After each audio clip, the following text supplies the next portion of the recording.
heat race number 3, just ahead of Justin Evans, Don Stroud, Jesse Yankee, Dakota Goddard, Tom Dwyer, and another guy that had some bad luck, Brian Cronk. I think it was a transmission on Brian Cronk's car, wasn't it? Street stock. He brought the street stock. Yeah, out. I don't recall. I think it was a transmission that let go on that thing. Joel's nodding yes. Yes, it was definitely a transmission. Yeah. But this one right here, Heat 3, was the closest finish because Custer edged out Evans by 0.3, 0.370. Almost 4/10, yeah. Man. It's a good race, like, though. It looks like Trent Custer's best lap, and that was faster than qualifying. Qualifying fast lap. 18.316 and 18.479. Yep. Yep. Track must have come in. Yeah. Trophy Dash, 3 cars started, 3 cars finished. Roberts won it. Trent Custer for second, Jody Tanner third. Kevin Roberts' name has come up a lot, isn't it? Yeah. Robertson Cronk. And we're going to talk about that. But there's a lot of other guys that are going to be in the middle of it. Well, you know? and that's the thing. But when we're talking about these street stocks, those two guys put on, no doubt about it, the best race of the night in the features. Oh, yeah. Absolutely. I mean, these dudes, what they're doing with these street stocks and the way they're driving them, you'd almost think they were in a late model. Yeah, and the cool, I guess the cool thing too is they got a good car count. You know, consistently they have a pretty good car count. Yeah, so that always makes it more interesting when you just have that many more cars. But there's a lot of good cars in this field. There is. You know, we're like with the late models, you'll have 20 cars and you've got 6 really good ones. Yeah. If you've got 18 cars here, you've got 16 really good ones. I mean, really, that's how the street stocks are. We've got our elite drivers, but I think top to bottom, it's the toughest field at the track. What do you think? Yeah. Oh, yeah. It's right there. It's right there. The level of talent behind those cars and the engineering and some of the stuff that I've seen out of those cars, they've got it going on. They do. They're stepping it up. No doubt. Well, it's just crazy to see. And I think that's a product of Chris Sign and what he's doing with the Iron Giant series. That has definitely been something to grow this class and take it to the next level. And we have seen a lot of stuff happen with that street stock division since the Iron Giant whole thing developed and started changing that division here in the Northwest. So David Cronk got the win. What were you guys thinking watching that race in the late stages? I can't say it on the air. I can't either. Well, I mean, it was a great race. Kronk and Roberts, and I've got to throw that. I mean, Justin Evans was right there. Yep. Jody Tanner's was in the mix of it too. Yeah. But watching Kronk and watching Roberts, those guys, I mean, the entire race, they were just, I mean, they were magnets for each other. But, I mean, have you ever seen two guys race that hard and race that clean? I mean, honestly, when was the last time you've seen it with these two guys on a regular basis? Oh, you had to throw on a regular basis in there. I mean, these guys... 4 years ago, I remember it all the time. But as of the last couple of years, no. No. Yeah. These guys, what they're doing, I mean... Well, I take that back. There was one race last year, but it wasn't a regular basis. It was the modified race from the Farmers Cup. Are you talking about with Campos and... With Justin Cady and Colin Weinbarger. Yeah, absolutely. Those two guys, that was the last time I saw a battle like this where I was on my toes. These guys are doing it every week, though. With Kronk and Roberts. Look at the talent there. You know, Kronk kept all 4 tires on the ground this week, too. He did. He actually did. Yeah, he was airborne a couple times. But, I mean, Kronk... Okay, let me ask you a question. Guys. Watching that race in the late stages and watching what Roberts was doing, watching what Kronk was doing, if Roberts doesn't have the coil go bad...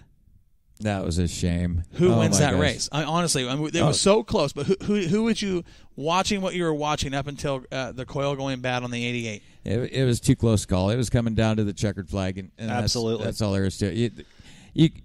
It alternated back and forth the whole race. I mean, how could you call something that didn't happen? I mean, there's just no way of doing it. That was a great race. It really would have come down to the transponder line. I disagree. He was setting every time he says, "I'm going to ask you a question." He's setting us up for Yeah, something. No, He no, is. no. I'm not trying to He set you is. up. But I disagree with. I don't think as close as that race was. I think when Roberts broke on the front stretch, or on the back stretch, actually coming to the white, I think he had enough time to hold off Kronk. Yeah, I think. yeah. Well, It's just hard to tell. It didn't happen, so I was, I'm he with Warren. coasted the last lap and still finished 5th. yeah, that was amazing. But here's the other thing, too, that could have happened easily. Had those guys got to racing any harder than they were in the last lap, I'll tell you the guy that could have won that race, that 99 of Evans. No, yeah. Yeah, that could have happened Evans. too. Anything could have happened if he wouldn't have broke. I got so pumped watching that race up in the Moxie Tower. I We mean, were standing up. we were. There's no sitting down when those guys are on the track. It's unbelievable. I'm yelling over the top of Corey. And I'm trying to. oh my god! I had to catch my breath a couple Yeah. times. These guys, I mean, it is just. I can't tell you how much I enjoy watching this class and what those guys do. Yeah, Everybody is just hardcore. I mean, the racing in this class is just so close, and that's what it's close and it's good, clean racing. Those guys are racing clean, Right. And that's something to be said in itself. They're always clean with each other. That's the thing is I honestly don't remember watching two drivers like Kronk and Roberts raced that hard week in and week out against each other. And I'm sure they're going to continue to do so. They will. So here, you guys, you just brought it up a little bit ago. Camaraderie. Talking about camaraderie and friendship in sport. This is what's cool between these two dudes. Right.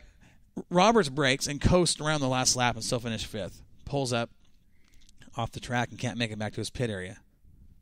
Kronk pulls off the track, puts a bumper on the back of the 88 and pushes him back to his pit. Here's another thing for you. Bring it. I know what you're going to say. Roberts hauled Kronk's car to the track in his hauler. So there you go. I mean, that's pretty cool. That's pretty cool. Yeah, we talk about that all the time, the camaraderie and sportsmanship amongst all these guys. Mm-hmm. And there's a great example of it right there. Those guys race hard, and at the end of the day, they're still friends. Yeah. And Yeah. they're not going bad-mouthing each other or anything. They're just that's what's so cool about this entire group out there at Willamette Speedway, and I'm sure it's at all the tracks. There's a lot of camaraderie amongst racers. They'll help each other out, and Fraternity. It is. It's a fraternity. I want you guys. I want you to listen to me, and I mean, Do we have to? call me Captain Obvious here, but I'm going to tell you from here on out that 99 car is going to be somebody we're talking about. Yeah, his only downside is he's a Ford. No, I'm just kidding, Justin. that's not a downfall. The one you got to watch out for saying that is Al. yeah. Al take a swing at you. You're over right. that. Swing at you. That dude will bury you. That's a mean old man. No, Justin. Don't say old. Justin's going to be one to watch out, Grandpa. Oh. Ooh. Hey, there's no knuckle bumping on stuff like that. No. No, but here's the thing. Here's you got to remember it. That's a Mercury Cougar that Justin's in. Yeah. That's got a sway bar on it. Does it? It does. Now on Are you sure? On a rough track, yes. On a rough track, that's not going to be his benefit. Are you sure it still has a sway bar? Yes. Have you seen it? Yes. Do you know what a sway bar looks like? Yes. Okay. Front or rear? Listen, when they get that 99 on a smooth track, if we can ever get a smooth track with Mother Nature, now we're drying out. Okay, it'll be good from here on out. It should be.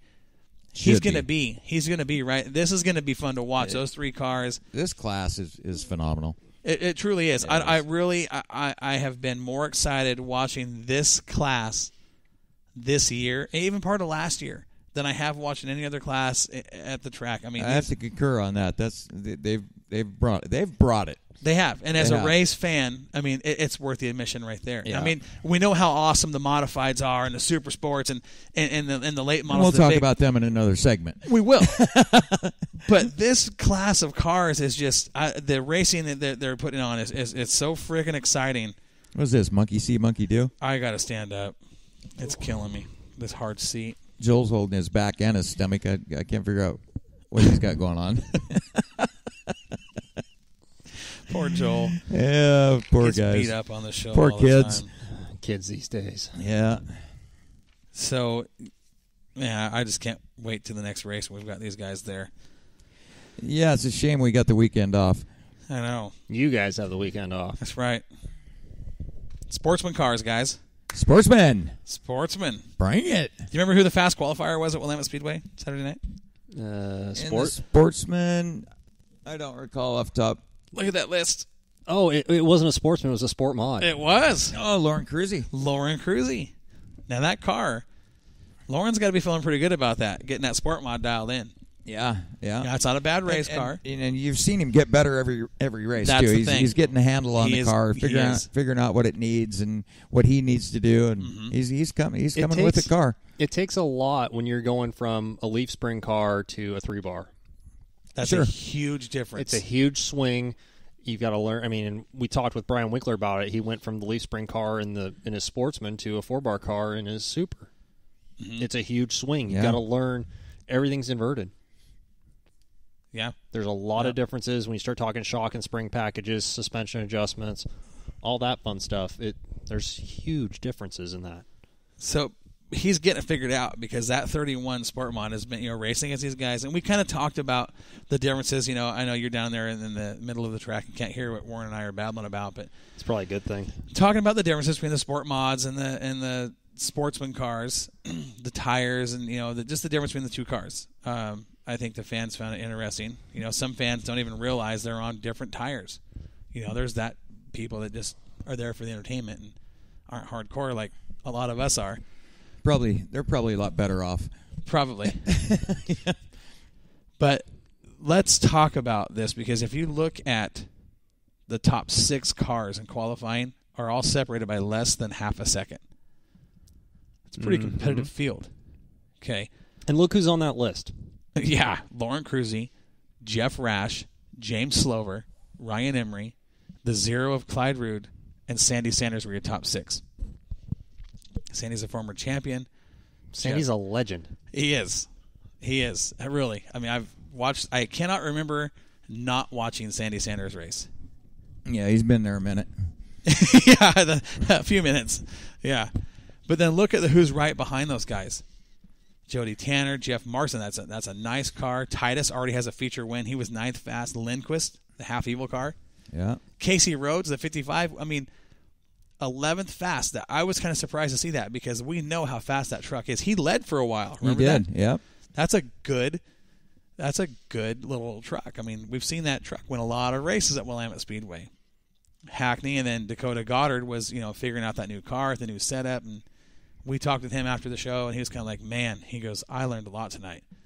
When you change the car the way he did, I mean, everything. Yeah, he changed everything. Everything. So it's going to be a learning curve for him as well. Well, and just he like got- we he were had- just Well, talking. and that's the Yeah. thing too, is he went from a Camaro to a Monty, and you're talking a GM 4-link in the Monty versus Monolith and Right. the but Camaro. When I say that he changed everything, I'm talking about from the last race to this one, they changed everything. They wholesaled the car. basically. Oh my No. word! It was the right way. It was the right yeah, way. Yeah, Oh, that's good. They got set up from a very reliable source. Yeah, and they to say the least. yeah. Yep. So, the sportsman cars are putting on some pretty good racing, some pretty good. The show. Absolutely. This is what I liked about watching this race. Okay. Well, I'm going to talk about the feature here in a minute. Let's talk about the heat races in this one, because the heat races, kind of set the tone for what's going on. Jeff Rash won heat race number 1 ahead of Jeff Marson. By over a second and a half. Right. Dave Schmidt, Jody Tanner, Clyde Rood, and Jeff Titus. All those cars are fast. We know Jeff Titus is fast. He picked up a feature win already. Clyde Rood, we've seen him win some races. Jody Tanner, enough said. Yeah. Dave Schmidt, the white number 9, the white and green number 9. Right. He's good in whatever he gets in. He is. He's always got something fast. I mean, he's been in the late model. He's been in a mod. He's been Yep. in a And it's always street fast. stock, and he's racing a hard body in the sportsman class now. Yep. I mean, And Jeff Rash put it up front in Heat 1 in the Hackney ride, which was a good win. I mean, it's not surprising to see Jeff Rash win. No. I mean, it's just one of those things where he wins his heat, and you're like, okay, well, another win. Another one for Jeff. Right. Yep. kind of like the way we were talking about Tom Yak last year. Right. And Jeff is a very talented driver. Absolutely. So is Tom, and I'm not Oh, knocking absolutely. Tom, not knocking Tom at all. Well, when you What win, is up with Tom this year? Is he not running at all? I think he's taking some time off.